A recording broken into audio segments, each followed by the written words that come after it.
नेक दिल आदमी रहता था। उसकी बीवी का इंतकाल कई साल पहले हो चुका था और वो अपनी 3 बेटियों के साथ रहता था। तीनों हैं बेटियां निहायत खूबसूरत, नेक और सादतमंद थीं, मगर सबसे छोटी ज़ैनब सबसे ज्यादा समझदार और होशियार थी। याकूब खां अपनी बेटियों से बेहद मोहब्बत करता था और उनकी हर ख्वाहिश पूरी करने की कोशिश करता। जब वो काम पर जाता तो उसकी बेटियां उसके लिए खाना तैयार करते। घर में सादगी थी, मगर मोहब्बत और खुशी की कोई कमी न थी। इसी गांव में एक बीवा औरत रहती थी जिसकी एक बेटी थी। वो अक्सर मुख्तलिफ बहानों से लोगों के घरों में जाती और कुछ ना कुछ मांगती रहती, कभी नमक, कभी आटा और कभी आग। जब याकूब खां की बेटियां अपने वालिद के लिए खाना बनाते तो ये औरत अक्सर इसी वक्त उनके घर आ जाती और आग मांगती। ज़ैनब को ये औरत कुछ अजीब लगती थी। एक दिन उसने अपनी बहनों से कहा, ये औरत रोजाना हमारे घर क्यों आती है? मुझे ये अच्छी नहीं लगती। उसकी बड़ी बहन ने नरमी से कहा, ज़ैनब, वो बेचारी गरीब और बेसहारा है। अगर हमारे घर से आग ले जाती है तो हमें क्या नुकसान? ज़ैनब चुप हो गई, मगर दिल ही दिल में कुछ खटकने लगा। ये मामूल चलता रहा, लेकिन एक दिन याकूब खां ने महसूस किया कि उसका खाना पहले जैसा मज़ेदार नहीं रहा। कभी खाने में राख की बू आती, कभी सालन का जायका खराब महसूस होता। उसने अपनी बेटियों को कुछ नहीं कहा, मगर हैरान जरूर हुआ कि ऐसा क्यों हो रहा है। एक दिन याकूब खां ने फैसला किया कि वो खुद छपकर देखेगा कि खाने में खराबी कहाँ हो रही है।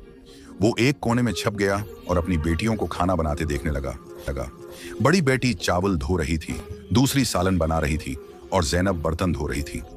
सब कुछ बिल्कुल है साफ सुथरा और अच्छे तरीके से हो रहा था। फिर अचानक वही बीवा औरत आई और आग मांगी। जैसे ही बड़ी बहन ने आग दी, वो औरत जल्दी से बावर्ची खाने में घुसी और चुपके से खाने में राख डाल दी। ज़ैनब की नजर उस पर पड़ गई और वो फौरन बोली, चोर पकड़ी गई।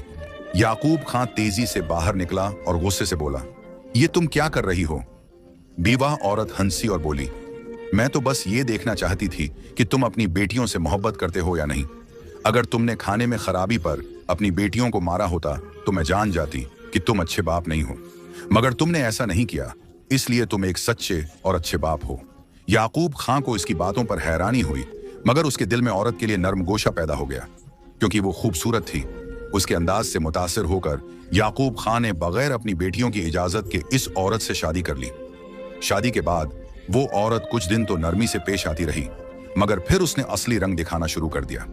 वो याकूब खां की बेटियों पर जुल्म करने लगी, खाने में कमी कर दी, उन्हें सख्त कामों में झोंक दिया और खुद ऐश करने लगी। ज़ैनब, जो पहले ही इस औरत के रवैये से खबरदार थी, अपनी बहनों से बोली, मैंने पहले ही कहा था कि ये औरत हमारे लिए मुसीबत बनेगी। बीवी के बदलते रवैये ने याकूब खां को भी परेशान कर दिया।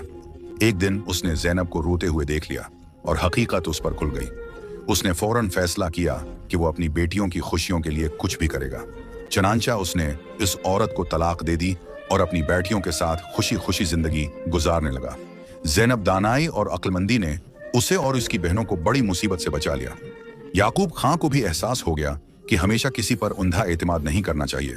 हमेशा किसी के बारे में सोच समझ कर फैसला करें। बाज लोग चालाकी से नेकी है का बहरूप धार कर दूसरों को धोखा देते हैं। वालदीन को अपनी औलाद के जज्बात को समझना चाहिए। दानाई और समझदारी हर मुसीबत से बचा सकती है। उम्मीद है कि आपको ये कहानी पसंद आई होगी।